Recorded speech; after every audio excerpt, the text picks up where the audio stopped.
Welcome to WUSA 9 Plus Election Special. I'm Larry Miller. Elections are right around the corner, and we wanted to keep you and your family informed. And that's why I'm here to break down what's on your ballot before you head to the polls. We begin here in the district. A measure called Initiative 83 could impact the way D.C. voters cast their ballots in the primary elections moving forward. While some believe that this will encourage more people to vote, others believe it will discourage voters, resulting in lower voter turnout. Our Jess Arnold has everything you need to know. You've probably seen these signs around D.C. telling you to vote yes or vote no to Initiative 83, but we want to make sure you know what that means. It's a two-parter. One, it opens up the primaries to independent voters, and two, it implements ranked choice voting. I'm going to vote yes on it. And I feel like I definitely need to do more research. Yeah. There are people like me. We vote on policy, period. That's why Lisa Rice proposed Initiative 83. Our little symbol is the double cherry, one for each part of the initiative. After voting Democratic most of her life, 7 years ago, she joined the district's 76,000 independents who comprise about 17% of D.C.'s registered voters. What we want to do is be involved in the election that matters to all of us. If the question passes, it would make primaries semi-open in the city. Independents would choose which party ballot they want to receive and then vote in that party's primary. If taxpayers are paying for it, then let us vote in it. For ranked choice, voters can rank their top 5 candidates. If no one wins by more than 50% of the votes after the first choices are counted, the candidate with the least number is eliminated, in this case, Costia. Then the people who put Costia as their number 1, for example, get their second choice votes added to each remaining candidate's total.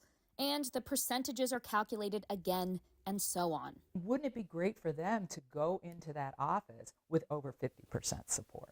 I think that it's a win-win. Rice points to last June's Democratic primary for the Ward 7 council seat. There were 10 candidates on the ballot, and the winner got just under 24% of the votes.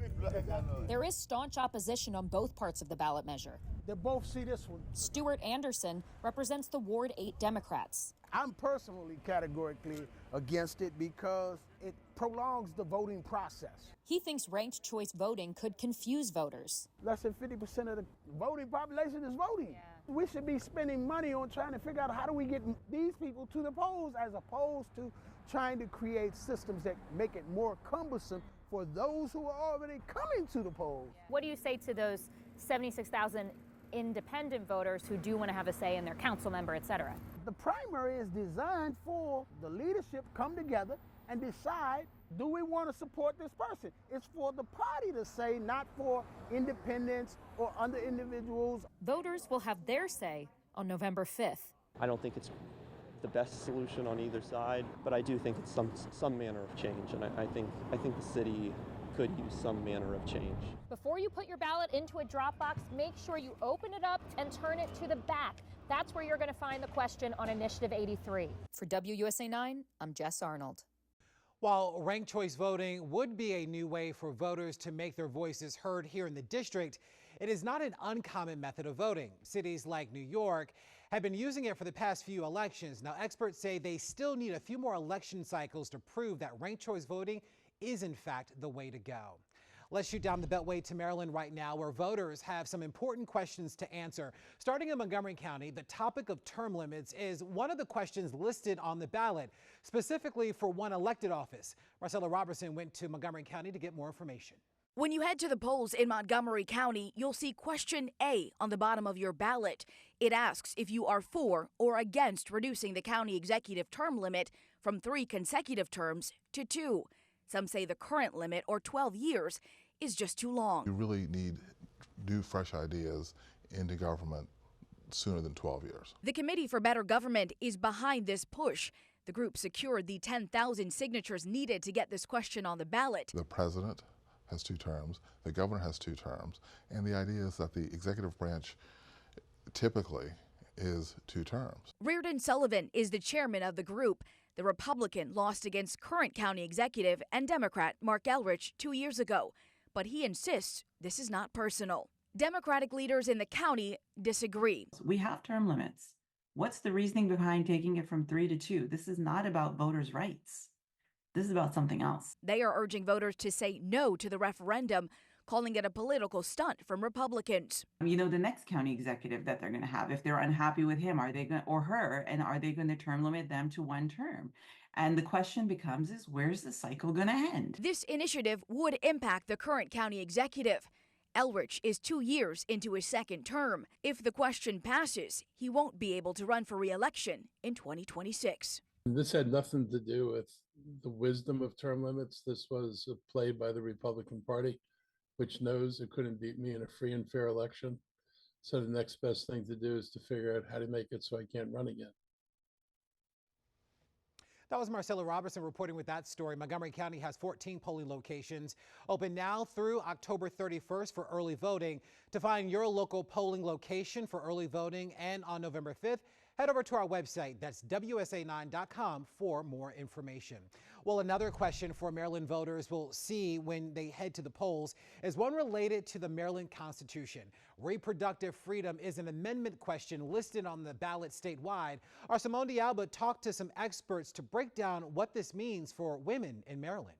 For Maryland voters, Election Day will bring the chance to enshrine reproductive rights into the state constitution. Thanks for voting. The reason this matters is that if the right is protected in the state constitution, it becomes much harder to roll back those rights in the future. Professor Jessica Waters with American University notes the ballot question itself does not include the word abortion. Voters are considering the full realm of reproductive decision making. And I think that the wording of the ballot initiative is incredibly intentional. While abortion rights are protected under Maryland state law, supporters of Question 1 say having it enshrined in the Constitution makes it more difficult to restrict abortion access if lawmakers try in the future. Obviously, the question of abortion is front and center on many voters' minds across the country, but this amendment does more than that.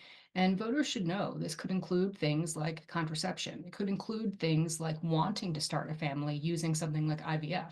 And it also includes potentially the decision to have an abortion. A vote against that would be a vote to say, no, I don't want these rights protected in the Constitution. Some anti-abortion advocates are pushing to expand financial resources instead of expanding abortion access. Opponents of the question are asking Marylanders to reject the amendment, saying that it would, quote, cement Maryland's abortion laws, which are already some of the most extreme in the country. They argue that the wording of the amendment is vague and could undermine parental rights or even cover gender-affirming care. On election night, get results from the elections here in the DMV, live coverage from all the major candidates' headquarters, and expert analysis. November 5th at 8, only on WUSA 9+.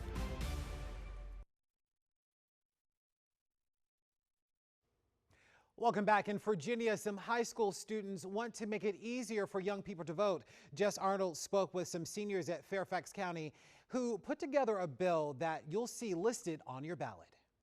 These students have been working hard the past year, changing from their sweats into business suits in their school bathroom before making their way up here to Capitol Hill to meet with members of Congress. Now, they're advocating for the High School Voter Empowerment Act, and it would designate secondary schools as voter registration agencies so that eligible high schoolers could register to vote right at school. Now, here's why these Marshall High School seniors are pushing so hard to get this bill through Congress. Voting is the cornerstone of democracy, and we've seen that when young people are encouraged and educated at an early age, then they will get involved later on in the civic process. I think that's super important because if young people really want to make a change in their community, as we've seen from the issues from, the climate crisis to health care to abortion rights, whatever we feel about an issue, we can't just make a lot of noise. We have to actually go out and vote. Samad, who you just heard from, says this whole process started last year. He was looking at TikToks that were talking about voter empowerment and education. Then he did some of his own research on it and found this bill that had been abandoned that was trying to make it easier for eligible high schoolers to vote. So he and some of his classmates decided to rewrite the bill and try to approach members of Congress with it. They were also fueled by stats that say less than half of eligible young voters cast a ballot in the last presidential election.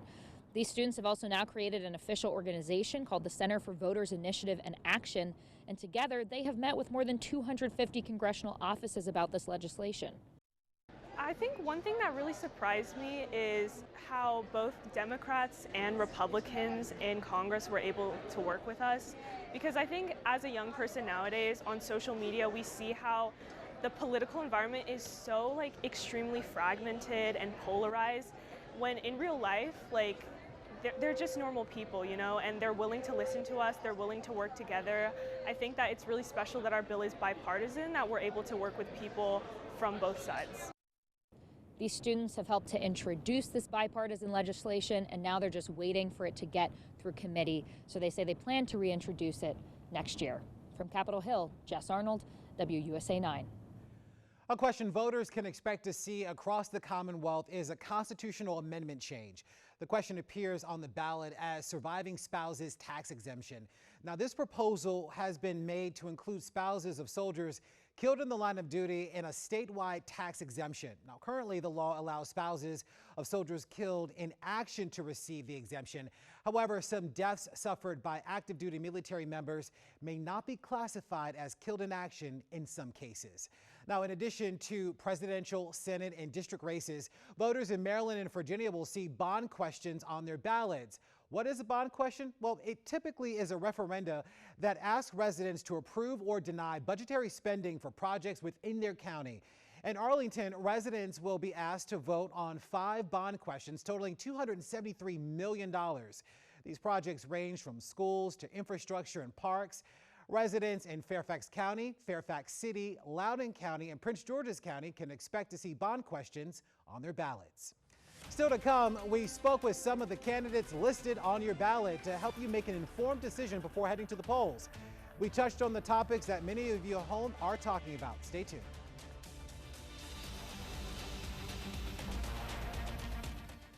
Now that we've explained some of the questions you can expect to see on your ballot, let's turn now to the candidates. We've been inviting candidates to talk with us about the issues at home that you want addressed. Turning now to Maryland Senate race. This one has garnered nationwide attention. Democratic candidate Angela Alsobrooks is facing off against Republican candidate Larry Hogan. Democrats are fighting to keep their razor-thin majority in the Senate. Historically, Maryland has been a deep blue state, but with Hogan's hat in the race, this could threaten that. We spoke with the former governor and asked him how he plans to convince Marylanders to vote red. The only reason I've decided to run because I'm so fed up with the divisive politics in Washington. As I just said, I'm willing to stand up to both parties, and I think what we desperately need in Washington are leaders who are willing to do that. My whole focus of my career has been on bringing people together, on trying to find middle ground where we can all stand together, on compromise. And if there's never been a time when we've needed that more in Washington. And with all due respect to my opponent, who, you know, I like her and respect her, she's going to be a rubber stamp for the partisan agenda. I've proven that I'm not that kind of a person, and I think having me down there, I believe I can be a uniter and somebody that can reach across the aisle and get things done. I'm the exact same guy they voted for twice and the exact same guy that was governor for 8 years. We also invited Angela Alsobrooks to speak with us. We asked her how she felt about her opponent calling her a, quote, rubber stamp for the partisan agenda. A rubber stamp. We know that Larry Hogan is a person also who said that he would not speculate about about voting to codify in federal law a woman's right to choose. The same person who vetoed important abortion care legislation in our state, and then, bless his heart, said he's now pro-choice. And so he has shifted over and over again. But we do know one thing: he will vote lockstep with this Republican caucus because he was invited into the race by Mitch McConnell and was endorsed by Donald Trump, who said he did so because they wanted to gain the majority in the Senate. And that's exactly what he would do: confirm their conservative Supreme Court justices. He would help them to impanel chairs of committees like Lindsey Graham over the Judiciary Committee. And he has a record that supports much of what his party supports. He is a Republican and will be voting with them. Turning now to the Commonwealth's race for Senate, the incumbent Tim Kaine is running for re-election against Republican candidate Hung Kao. Abortion and reproductive freedom is a hot-button topic that has come up in every single debate. We asked Senator Kaine what role he believes Congress should play in abortion rights. He had this to say. I have the only bipartisan bill in Congress that would codify Roe versus Wade as a national protection for everyone in this country. Access to abortion, but also access to contraception. This is a bill that I've introduced with Senators Collins and Murkowski, Republicans, Senator Joe Manchin and Kyrsten Sinema, Democrats, and it's the only bipartisan bill that would do this. We need a national protection for women to be able to make their own reproductive decisions about abortion, about contraception, and about in vitro fertilization. And that's what we need to do. Now, the good news is Virginia is the only state in the South that still essentially protects the rights of Roe versus Wade. But that could be overturned if Congress were to embrace an abortion ban, for example. So I'm also going to do everything I can to fight against proposals that are on the table that could ban or strictly limit abortion at the federal level. We spoke with Senator Kane's opponent, Hung Kao, on reproductive rights. We wanted to know where he stood on access to IVF and contraception, and this was his response. Take a listen. You know, I have 5 kids, and 3 of them were conceived through fertility treatments. And so I would never stand in any way the way of parents of wanting to expand their family. I mean, I benefited from it. My wife and I, did. We have 5 wonderful children, including an adopted child. So I would love for families to expand their kids. I mean, we need to be more family friendly in this country, pro-family. And also I would love for us to streamline and make adoption a little easier, because there's plenty of families out there that would love to bring in a loving child into their home. The outcome of Virginia's 10th congressional district race will play a role in which party controls Congress. We spoke with the candidates running for the open seat, Republican candidate Mike Clancy and Democratic candidate Suha Subramaniam. Education is a big topic for residents of the 10th district. Parents have been calling for schools to allow them to be more involved and informed on what's going on day to day. Both candidates spoke about the issues they're currently facing within their respective school districts. I've been at the front lines in Loudoun County on the education issue at the school board, fighting for our children's rights and protecting our children and fighting for parents' rights. And I think there's a number of issues there, and one is school transparency, parents' rights legislation. So there was a federal parents' rights legislation in Congress a year ago, and every Democrat voted against it. And this legislation would have required states who are receiving federal money to do what we're trying to, what Governor Youngkin's been trying to do at the state level, which is provide transparency on curriculum. Notify parents when there's going to be sexually explicit material in the school programs. Give parents the right to opt their child out when it doesn't align with their values and their religious beliefs. Parents should have a very important role and a critical role in their kids' education.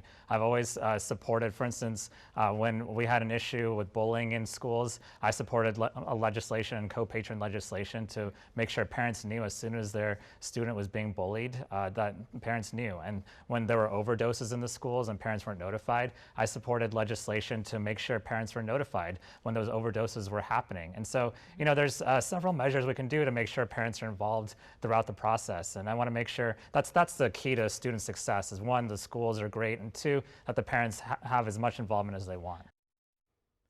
To watch the candidates' full interviews, look for it in the Watch carousel at the bottom of your screen. You'll find previous interviews and some that we did not include in this special. Well, thanks so much for watching us here on WC9 Plus for our election special. We hope the information we provided you ensures that you are better informed before you head to the polls. We'll see you later.